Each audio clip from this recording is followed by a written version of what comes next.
우리 성경 말씀은 로마서 8장 14절 15절 말씀입니다. 로마서 8장 14절 15절 말씀. 성경을 가지신 분들은 좀 찾아주시고 그러지 못하시는 분들은 화면을 보시면 되겠습니다.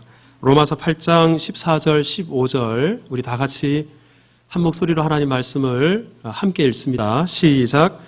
무릇 하나님의 영으로 인도함을 받는 사람은 곧 하나님의 아들이라. 너희는 다시 무서워하는 종의 영을 받지 아니하고 양자의 영을 받았으므로 우리가 아빠 아버지라고 부르짖느니라. 아멘. 오늘 수정교회 새서명 축제에 나오신 여러분들을 주의 이름으로 환영하고 축복합니다.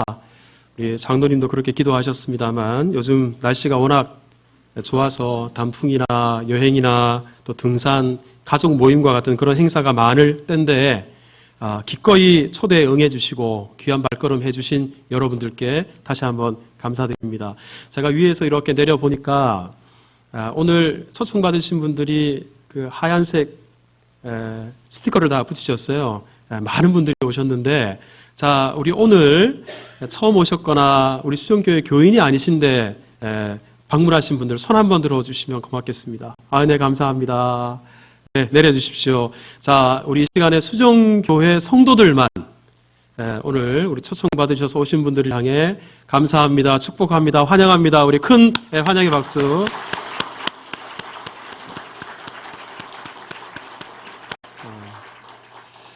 저는 오늘 방금 읽은 이 본문을 가지고 아빠 아버지라는 제목으로 잠시 말씀을 전하겠습니다.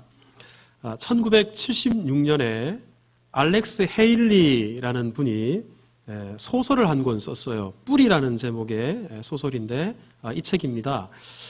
엄청난 베스트셀러였고요. 그리고 퓰리처 상까지 받은 유명한 소설입니다. 이 소설의 내용은 제목 그대로예요.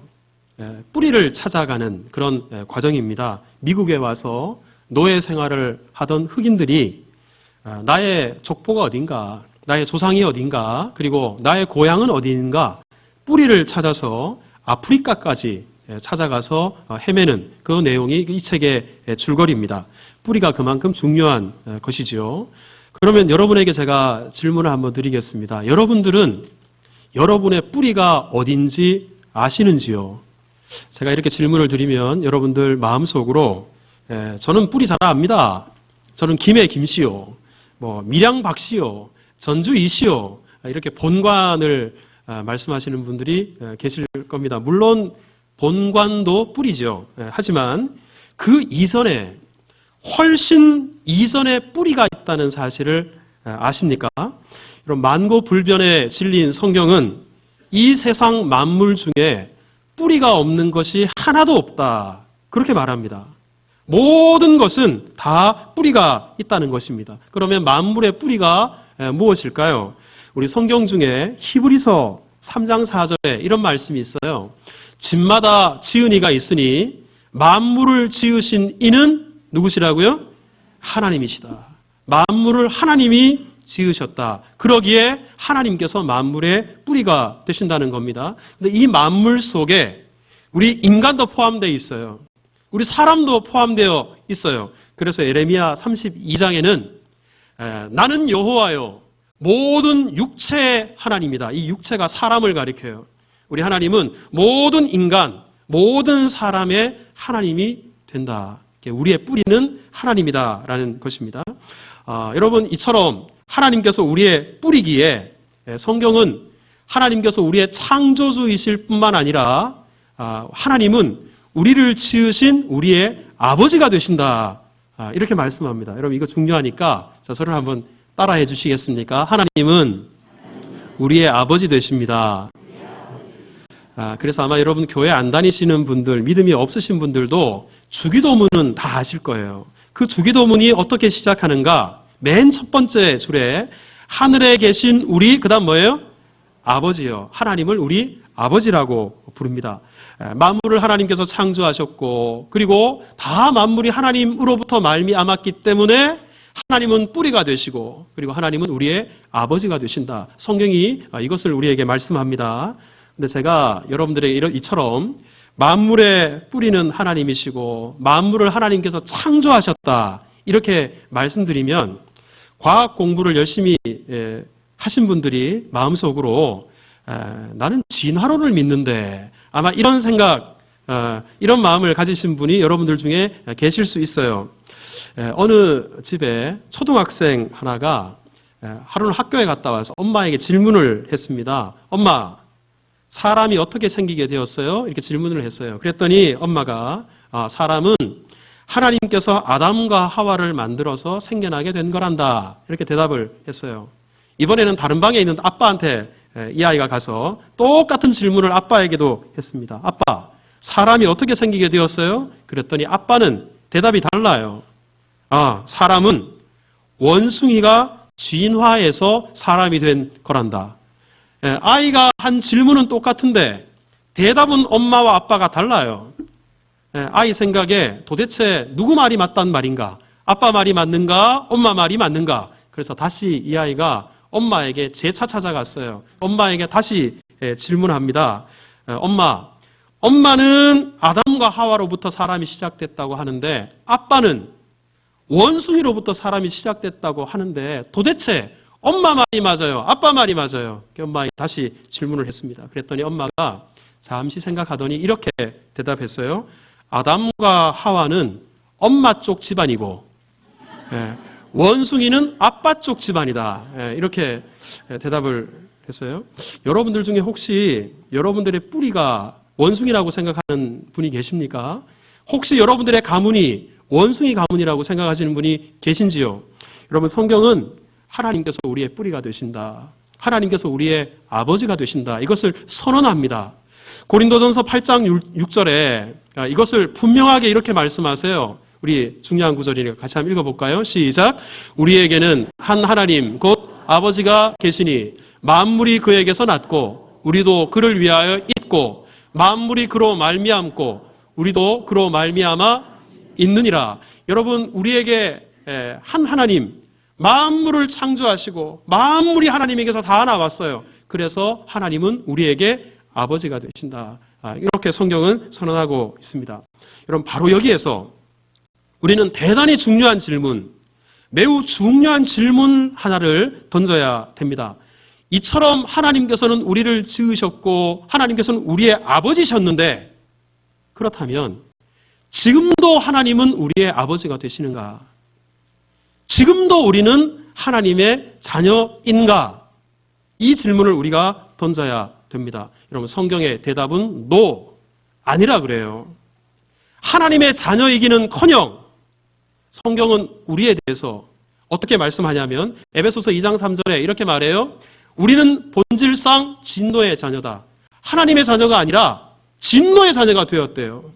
그리고 우리는 하나님과 화목하고 친근한 존재가 아니라 하나님과 원수되었대요. 아니, 어떻게 하나님이 우리의 아버지셨고 우리는 하나님의 자녀였는데 이랬던 우리의 사이가 우리가 진노의 자녀가 될 수밖에 없었나? 어떻게 하나님과 우리 사이가 이렇게 원수지간이 될 수밖에 없었나? 도대체 무엇이 하나님과 우리의 관계를 이처럼 엉망으로 만들어 버렸단 말인가? 여러분, 성경이 그 이유를 이렇게 말씀합니다. 이사야 59장 2절인데 자, 우리 같이 한번 읽어볼까요? 다 같이 시작. 오직 너희와 너희 하나님 사이를 갈라놓았고 너희 죄가 그의 얼굴을 가리어서 너희에게서 듣지 않으시게 함이니라. 하나님과 우리 사이에 뭐가 들어왔냐면 죄가 들어왔어요. 이것을 그림으로 그려놓으면 아마 이렇게 될 거예요. 사람이 있어요. 하나님이 있어요. 근데 그 사이가 벌어져 버렸어요. 여러분, 아버지와 아들은 친근해야 되잖아요. 함께 살아야 되잖아요. 그런데 사이가 벌어져 버렸어요. 이렇게 사이가 벌어져 버린 이유가 무엇인가? 죄 때문에. 바로 이 죄가 하나님과 우리 사이를 갈라놓았다. 그래서 더 이상 우리가 하나님을 아버지로 부를 수 없게 되었어요. 우리가 하나님의 자녀가 아니라 진노의 자녀가 되고 말았어요. 우리가 바로 이 죄 때문에 하나님과 원수지간이 되고 말았습니다. 여러분, 그러면 도대체 이 죄는 어디서 왔는가? 도대체 이 죄가 어디서 와서 이처럼 하나님과 우리 사이의 관계를 엉망으로 만들어 버렸단 말인가? 여러분, 앞서 모든 사람은 하나님께서 지으신 인류의 시조, 아담과 하와로부터 모든 사람이 이 세상에 왔다라고 말씀을 드렸습니다. 마찬가지로 죄 또한 인류의 시조였던 아담과 하와로부터 죄가 이 땅에 왔습니다. 여러분, 아담과 하와는 원래 에덴 동산에서 어느 것 하나 부족할 것이 없도록 풍성한 가운데 살았습니다. 여러분, 왜 아담과 하와가 풍성하게 살았는지 아십니까? 그 이유는 단순해요. 하나님이 함께 하셨기 때문이에요. 하나님께서 아담의 아버지가 되셨기 때문에 그래요. 천지의 주인이신 하나님께서, 그 절대자 하나님께서 함께 하시는데, 그 하나님이 아버지가 되시는데 부족한 게 무엇이 있었겠습니까? 그런데 이렇게 풍성하게 살아가던 어느 날 뱀이 아담에게 찾아왔어요. 뱀이 찾아와서 아담에게 무엇이라고 유혹을 했냐 그러면 창세기 3장 5절에 보면 동산 중앙에 선악과 나무가 있는데 그 선악을 알게 하는 나무의 열매를 따 먹으면 네가 하나님이 될 거다. 너 하나님 될 수 있어. 이렇게 속삭였어요. 근데 여러분, 이 말이 사실인가? 거짓말이에요. 여러분, 뱀은 사탄을 상징해요. 사탄이 거짓말로 아담을 유혹한 것입니다. 원래 하나님께서는 아담과 하와에게 무엇이라고 말씀하셨냐면 창세기 2장에 너희가 동산에 있는 그 어떤 나무의 열매도 다 따먹어도 되지만 단 하나, 선악을 알게 하는 나무, 그 나무의 열매만큼은 따먹으면 안 된다. 그리고 따먹는 날에는 반드시 어떻게 돼요? 죽는다. 이게 하나님 말씀이에요. 근데 여러분, 여기서 하나님께서 선악과를 따먹으면 반드시 죽는다 그랬는데 왜 죽는지 아십니까? 이것은 선악과 안에 무슨 맹독이 들어있거나 사람이 먹으면 사람을 해칠 만한 그런 것들이 선악과 안에 들어있어서가 아니에요. 여러분, 우리 사람은 하나님으로부터 지음받은 피조물이에요. 피조물은 우리를 만드신 창조주의 말씀에 순종하며 살아가야 돼요. 이게 최소한의 지켜야 될 선입니다. 여러분, 아들이라면 아버지의 말씀에 순종할 줄 알아야 돼요. 이게 최소한이에요. 바로 선악과가 그것입니다. 그런데 하나님께서는 선악과를 따먹지 말아라고 하는데 만약에 그 선악과를 따먹는다는 것은 피조물이 자기를 지으신 창조주의 말씀에 불순종하는 것입니다. 여러분, 불순종이 바로 무엇이냐면 죄예요. 그리고 성경은 말합니다. 죄의 삭슨, 죄의 대가는 사망이다. 바로 이 때문에 우리 아담과 하와가 이 선악과를 따먹으면 죽게 되는 겁니다. 하나님은 말씀하세요. 반드시 죽는다. 자, 이제 아담과 하와가 선택을 해야 돼요. 하나님은 선악과를 따먹으면 반드시 죽는데요. 하지만 뱀은 선악과를 따먹으면 하나님이 된대요. 자, 우리 아담이 어떤 선택을 했을까요? 안타깝게도 그 선악과를 따먹습니다. 여러분, 하나님의 말을 들어야 되는데, 하나님의 말을 더 신뢰해야 되는데 뱀의 말을 더 신뢰해요. 이것은 아담이 하나님을 버린 거예요. 이 때문에 하나님과 인간 사이, 이 죄 때문에 원수가 된 거예요. 여러분, 더구나 이 선악과를 따먹고 하나님 말씀에 불순종한 것, 여러분, 이것은 결국 뱀이 뭐라고 이야기를 했냐면 선악과를 따먹으면 하나님이 된다. 이 말은 바꾸어 말하면 아담이 하나님 없이 살고 싶은 거예요. 자기 혼자 누구의 간섭도 받지 않고 자기 하고 싶은 거 다 하면서 자기가 하나님이 되어서 하나님 없이 살고자 한 것, 이게 바로 선악과를 따먹은 것이요, 이게 바로 죄입니다. 그런데 여러분, 이 인류의 시조의 죄가, 이 죄의 뿌리가 지금 우리들에게도 이 죄가 그대로 이어지고 있어요. 그 증거를 하나 제가 대볼까요? 많은 분들에게 함께 교회 가시죠, 신앙생활 하시죠, 제가 이렇게 권면하면 되돌아오는 대답이 뭐라고 말씀하시냐 그러면 이분들은 교회 나가는 게 싫어요. 왜냐하면 교회 나가면 이것이 누군가 간섭받는 거예요. 그리고 내 마음대로 살 수 없어요. 하나님 없이 살고자 하는 죄의 뿌리가 우리 사람에게 있는 거예요. 그래서 하나님을 부정하는 겁니다. 하나님 앞에 나오려고 하지 않는 거예요. 그래서 시편 14편 1절에 보면 성경이 이렇게 말합니다. 어리석은 사람은 그 마음에 이르기를 하나님이 없다. 여러분, 왜 하나님이 없다, 하나님을 부정하는 것을 성경이 어리석다 이렇게 말씀하냐면 뿌리를 모르기 때문이에요. 우리를 지으신 분이 있는데 우리의 아버지가 계시는데 아버지를 향해서 아버지라고 부르지 않는 거예요. 하나님을 부정하는 거예요. 거부하는 거예요. 그러니 이것이야말로 어리석은 것이 아닌가. 그래서 성경은 어리석은 자가 하나님이 없다, 그렇게 말한다고 성경이 단언합니다. 여러분, 하나님을 모시고 사는 것이 가장 큰 행복이고 하나님께서 우리와 함께 하실 때 풍성한 삶을 살 수 있는데도 불구하고 하나님께서 우리의 뿌리가 되시고 우리의 아버지가 되시는데도 우리 인간은 끊임없이 이 죄 때문에, 죄의 뿌리 때문에 하나님 없이 살고자 하는 것입니다. 그런데 여러분, 이렇게 하나님을 떠난 인간의 최후가 무엇인지 아십니까? 하나님을 거부하고 하나님을 부정하는 이 죄, 그 죄의 결과가 무엇인지 아십니까? 우리 성경 히브리서 9장 27절에 이렇게 말씀합니다. 자, 우리 같이 한번 읽어봅시다. 시작. 한 번 죽는 것은 정해진 것이요 그 후에는 심판이 있으리니. 앞서 죄의 삭은 사망이라고 그랬어요. 그래서 우리 사람들은 다 죽을 수밖에 없습니다. 오늘 이 자리에 함께 예배하는 여러분들 중에 죽지 않는 분이 계십니까? 한 분도 안 계실 거예요. 저도 죽어요. 이것만 봐도 우리 사람들은 다 죄인이에요. 죄의 삭은 사망이라 이것 때문에 우리는 다 죽을 수밖에 없어요. 그러면 죽기만 하면 끝나면 괜찮은데 성경은 뭐라고 말씀하시냐 그러면 죽음 이후에 심판이 있대요. 죽음 이후에 심판이 있다는 것입니다. 이게 바로 우리 인생의 절망스러운 것이고 우리 인생 모든 사람에게 처해 있는 우리 본질적인 문제입니다. 근데 여러분, 여기서 그러면 우리가 이런 질문을 던져야 됩니다. 다시 우리가 하나님의 자녀가 될 수 없을까요? 그러면 다시 하나님이 우리의 아버지가 될 수 없을까요? 다시 우리와 하나님과의 관계가 떨어지는 것이 아니라 우리가 다시 하나님과 살 수는 없는 것일까요? 우리가 이 질문을 던져야 됩니다. 그런데 여러분, 이 질문에 대한 대답이 간단해요. 우리와 하나님 사이에 뭐가 있어요? 죄가 있어요. 그러니 이 죄의 문제만 해결하면 우리는 다시 하나님의 자녀가 될 수 있어요. 이 죄의 문제만 해결하면 우리는 영원한 심판, 멸망을 받지 않아도 돼요. 그런데 답은 간단한데 이 죄의 문제를 해결하는 것이 쉽지 않아요. 여러분, 앞서 제가 말씀드린 것처럼 죄의 대가가 사망입니다. 일단 이 죄가 들어오면 이 죄는 죽음이 아니고서는 이 죄의 문제를 해결할 수 없어요. 어떤 분들은 그렇게 생각하시는 분이 계실 수 있어요. 내가 죄인이라면, 이 죄 때문에 하나님과 관계가 멀어졌다면 그럼 앞으로 저는 착하게 살 거예요. 선행을 하며 살 거예요. 다른 사람 도와주면서 바르게 살 거예요. 그러면 이 죄의 문제가 해결되지 않습니까?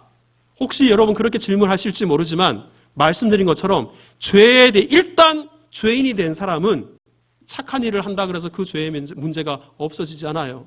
죄의 대가인 죽음, 사망, 피 흘림이 반드시 있어야 이 죄의 문제를 해결할 수 있습니다. 그러기에 우리는 우리의 노력과 우리의 힘으로 나의 죄의 문제를 해결할 수 없습니다. 이것은 분명한 선언입니다. 그러면 내가 내 문제를 해결할 수 없다면 다른 사람이 내 죄 문제를 해결해 줄 수는 없는가? 우리의 엄마가, 우리 아빠가, 아니면 부모된 우리가 우리 자식의 죄 문제를 위해서 내가 대신 죽어주면 그 자식의 죄의 문제를 해결할 수 있지 않는가? 여러분, 이것도 불가능해요. 왜 불가능하냐면 앞서 말씀드린 것처럼 우리 모든 사람 중에 아담과 하와의 후손이 아닌 사람이 없습니다. 이 말은 바꿔 말하면 우리 모든 사람은 다 죄인이라는 거예요. 아담의 그 죄가 우리 모든 사람에게 다 있어요. 죄인 아닌 사람이 없습니다. 자, 저를 한번 따라서 하겠습니다. 모든 사람이 죄를 범하였음에, 다시 한번 따라해 주시겠어요? 의인은 없나니, 한 사람도 없나니. 이게 저의 말이 아니라 성경의 말이에요. 여러분, 모든 사람은 다 죄인입니다. 그런데 죄인이 어떻게 다른 죄인의 죄의 문제를 해결해 줄 수 있다는 말인가? 바로 그것입니다. 여러분, 이렇게 한번 생각해 보십시오. 제 옷에 먼지가 묻었어요. 근데 옆에 있는 사람이 제 옷에 묻어있는 먼지를 털어주겠대요. 그런데 그 사람의 손을 보니까 그 사람의 손이 흙벙벅이에요. 흙 묻은 손으로 내 옷에 묻은 먼지를 턴다고 한들 오히려 그 옷이 어떻게 돼요? 더 더러워져요. 여러분, 마찬가지로 죄로 오염된 인간이 다른 사람을 위해서 죽을 수 있다 하더라도 그 사람이 다른 사람의 죄의 문제를 해결해 줄 수 없어요. 여러분, 여기에 절망이 있습니다. 다른 길이 없어요. 유일한 방법이 하나가 있어요. 그것은 바로 뭐냐면 죄가 없는 누군가가 내 대신 이 죄의 문제를 해결해 주는 거예요. 죄 없는 누군가가 내 대신 죽어주는 거예요. 죄 없는 누군가가 나 대신 피를 흘려주는 거예요. 그 방법밖에 없어요. 그런데 여러분, 이 세상에 죄가 없는 사람이 없는데 그러니 절망인 것입니다. 다른 방법이 없는 것이에요. 우리 앞에는 멸망과 심판밖에 없는 거예요. 그게 바로 하나님을 떠난 저와 여러분들, 우리 인간의 처지입니다. 그런데 여러분, 놀라운 일이 일어났어요. 놀라운 사건이 일어났습니다. 2000년 전에. 자, 우리 갈라디아서 4장 4절 5절 말씀 우리 같이 한번 읽어볼까요? 다 같이 시작. 때가 참에 그 아들을 보내사 여자에게서 나게 하시고 율법 아래에 나게 하신 것은 율법 아래에 있는 자들을 속량하시고 우리로 아들의 명분을 얻게 하려 하심이라. 자, 여러분, 여기서 보면 하나님께서 하나밖에 없는 독생자 예수님을 우리를 위해서 보내주셨어요. 그런데 여러분, 그 아들을 보내실 때 그냥 보내신 게 아니고 둘째 줄에 보세요. 여자에게서 나게 하셨어요. 여러분, 여기서 여자에게서 나게 하셨다는 말은 다른 말로 하면 사람의 몸에서 태어났으니까 하나님의 아들이, 신이 사람으로 이 땅에 오셨다는 말입니다. 아니, 하나님이 그냥 내려오시면 되지. 하나님의 아들이 그냥 이 땅에 오시면 되지. 왜 굳이 여자의 몸에서 사람의 몸으로 이 땅에 오셔야만 했는가? 여러분, 예수님께서 하나님의 아들이시기에 죄가 없으세요. 죄 없는 예수께서 사람으로 이 땅에 오셔야만 죽을 수 있어요. 사람으로 이 땅에 오셔야만 우리를 위해서 피를 흘리실 수 있어요. 사람으로 오셔야만 우리가 감당해야 될 죄값을 대신 갚아주실 수 있어요. 그래서 우리 예수님께서 사람이 되셔서 이 땅에 오셨습니다. 그리고 십자가에 못 박혀 죽으셨어요. 그런데 여러분, 십자가에 못 박혀 죽으심으로 말미암아 예수님께서 어떤 목표를 이루셨는가? 어떤 목적을 이루셨는가? 여러분, 맨 밑에 줄 보십시오. 속량하시고 십자가 위에서 우리 죄를 갚아주셨다는 말이에요. 죽으셨다는 말이에요. 이 죽으심으로 속량하시고 우리로 무슨 명분을 얻게 하셨어요? 아들의 명분. 예수님이 우리 대신 십자가에 못 박혀 죽으심으로 이 죄의 문제를 해결하셔서 하나님과 원수된 우리를 화목하게 하셨고, 하나님의 자녀가 아니라 본질상 진노의 자녀였던 우리를 다시 한번 하나님의 자녀, 하나님의 아들 되게 하셨다라는 사실입니다. 여러분, 이것이 바로 우리를 향한 하나님의 사랑이에요. 이것이 바로 이 땅에 오신 예수께서 우리를 위해서 행하신 희생입니다. 여러분, 이 길 외에는 죄의 문제를 해결할 수 있는 다른 길이 없어요. 유일한 구원의 길이에요. 예수께서 우리를 살려주시기 위해서, 다시 한번 우리로 하여금 하나님의 자녀 되게 하시기 위해서 바로 십자가에 못 박혀 죽으신 것입니다. 자, 이제 우리 앞에 구원의 길이 열렸어요. 다시 하나님과 원수가 아니라 하나님의 자녀가 되는 길이 열렸어요. 그런데 여러분, 이것이 저절로 이루어지는 게 아니에요. 예수님께서 우리 죄를 대신해서 십자가에 못 박혀 죽으셨다고 가만 있기만 해도 우리가 하나님의 자녀가 되는 것, 다시 하나님의 자녀로 돌아가는 것 아니에요. 여기에 중요한 게 하나가 있어요. 어떻게 우리가 하나님의 자녀가 되는가? 요한복음 1장 12절에 중요한 말씀이 있습니다. 자, 우리 같이 한번 읽어봅시다. 시작. 영접하는 자, 믿는 자들에게는 하나님의 자녀가 되는 권세를 주셨으니. 여러분, 예수님께서 십자가에 못 박혀 죽으심으로 이제 죄의 문제를 해결하셨고 구원의 길을 열어 놓으셨어요. 그러기에 우리가 해야 되는 것 하나, 바로 그 예수님을 영접하는 거예요. 여러분, 영접하는 게 무엇입니까? 바로 영접하는 자는 곧 그 이름을 믿는 자다. 예수님을 믿는 거예요. 내가 죄인이고 죄 없으신 예수님께서 십자가에 못 박혀 죽으셨는데, 예수님의 죄 때문에 십자가에 못 박혀 죽으신 것이 아니라 바로 흉악무도한 나의 죄를 대신 지고 예수께서 대신 십자가에 못 박혀 죽으셨습니다. 원래 내가 저 십자가에 못 박혀 죽어야 되는데 예수님이 나 대신 죽으셨습니다. 여러분, 이것을 믿는 것, 이렇게 예수님을 믿게 될 때, 자, 여러분, 맨 밑에 줄 보십시오. 누구의 자녀가 됩니까? 하나님의 자녀가 돼요. 하나님의 자녀가 되는 것입니다. 사랑하는 우리 성도 여러분, 그리고 또 오늘 우리 초청받아 오신 여러분들, 이 예수 그리스도를 영접하게 될 때 다시 우리는 하나님의 자녀가 될 수 있고, 그 하나님 아버지의 풍성한 은혜, 놀라운 은혜를 우리가 경험하게 됩니다. 자, 그러면 우리가 하나님을 다시 아버지로 부르게 되고 또 하나님의 자녀가 될 때 어떤 은혜를 누리게 되는가?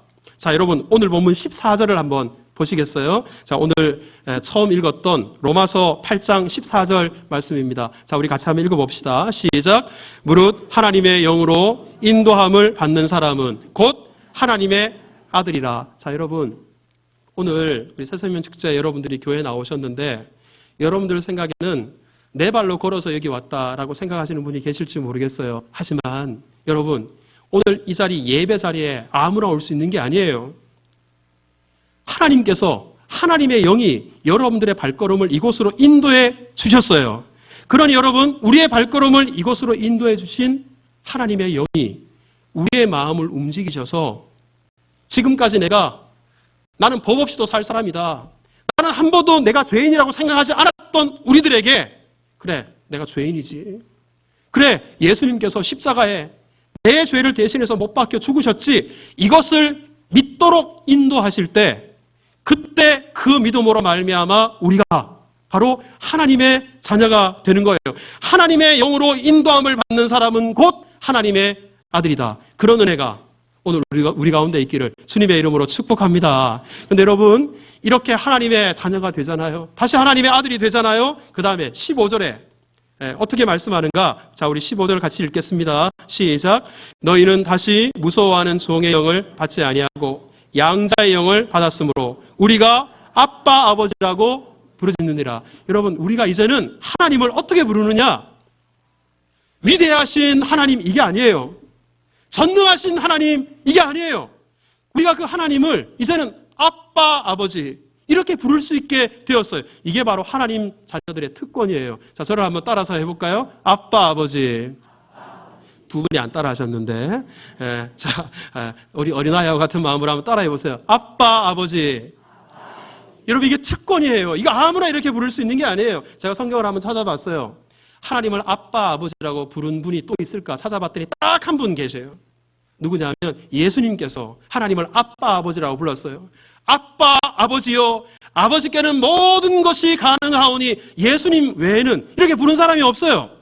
그런데 여러분, 우리 또한 예수님을 영접하고 예수님을 믿게 될 때 나 같은 죄인이 감히 이 천지 만물을 지으시고 주관하시는 하나님을 아빠, 아버지라고 부를 수 있게 되었어요. 여러분, 이것이 바로 믿음의 비밀입니다.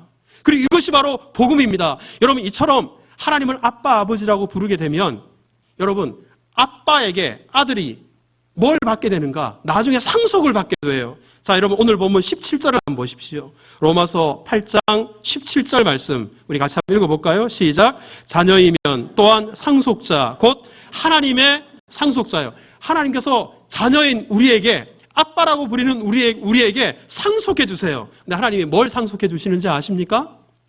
하나님의 나라를 주세요. 하나님께서는 영원한 생명을 우리에게 주십니다.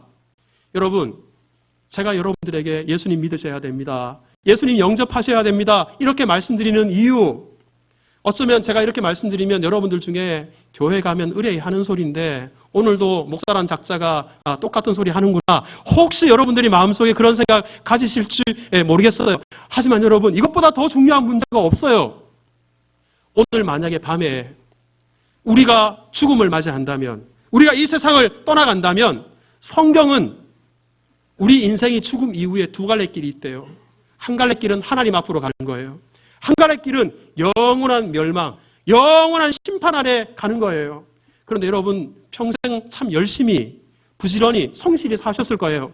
열심히 사시면서 살 준비는 여러분들 잘 해오셨어요. 그런데 과연 살 준비는 열심히 잘 해왔지만 죽음에 대한 준비는 내가 얼마나 했는가? 죽음 이후에 영원한 세계, 내세가 있다는 것을 알고 여러분들이 과연 얼마나 대비를 했느냐는 말입니다. 저는 성경을 근거로 말씀드려요. 혹시 여러분들이 제 말에 대해서 반대한다면 여러분들은 무엇을 근거로 부정하십니까? 죽음 이후의 세계가 있어요. 그리고 그 세계는 예수 그리스도를 믿고 하나님과 화목되고 하나님의 자녀가 될 때 우리가 길이요 진리요 생명 되신 예수님으로 말미암아 아버지께로 하나님 나라로 영원한 생명을 얻게 되는 것입니다. 그런 은혜가 여러분 가운데 있기를 주님의 이름으로 축복합니다. 여러분뿐만 아니라 예수님 때문에 우리가 하나님의 자녀가 될 때 구원만 받는 게 아니에요.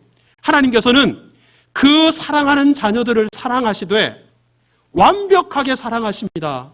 완전하게 책임지십니다. 끝까지 책임져 주세요. 이것이 바로 그 자녀들을 향한 하나님 아버지의 사랑입니다. 여러분 사실 저도 아빠예요. 그런데 제가 딸이 셋입니다. 내 딸들을 다 사랑합니다. 하지만 제가 딸들을 사랑하지만 사랑하는 것만큼 이 아이들을 완벽하게 제가 책임져 주지 못해요. 사랑하지만 얘들을 완전하게 보호하지도 못해요. 제가 이 딸들에게 사랑하는 것만큼 해주지 못하는 게 너무 많아요. 여러분 혹시 이어령이라는 분을 아십니까? 우리 전 장관이셨던 분이죠. 이분이 살아있는 지성이다. 우리 한국의 대표적인 지성이다라는 그런 평가를 받았던 분인데 동시에 이분은 대표적인 무신론자예요. 하나님은 없다. 그리고 하나님을 믿지 않았어요. 그리고 조금의 틈도 보이질 않았어요. 지성으로 가득가득 차 있었던 분입니다. 그런데 이분이 어느 날 예수님을 영접했어요. 예수님을 믿었어요. 그리고 세례를 받았어요. 이게 세례받는 장면이에요. 아니 어떻게 바늘 하나 들어가지도 않을 것 같은 이 무신론자가 하나님 앞에 무릎 꿇고 예수님을 영접하고 그렇게 세례를 받게 되었을까? 그 계기가 있어요. 이 이어령 전 장관에게 딸이 하나 있었습니다. 이 딸이 미국에서도 잘 나가는 법조인이었는데 이 딸이 암에 걸렸어요. 근데 암만 걸린 게 아니라 눈이 점점 멀어가는 거예요. 실명의 위기에 봉착했습니다. 여러분 사랑하는 딸, 모든 것을 주어도 아깝지 않은 딸이 눈이 멀어가는데 아버지인 자기 자신이 해줄 수 있는 게 아무것도 없어요.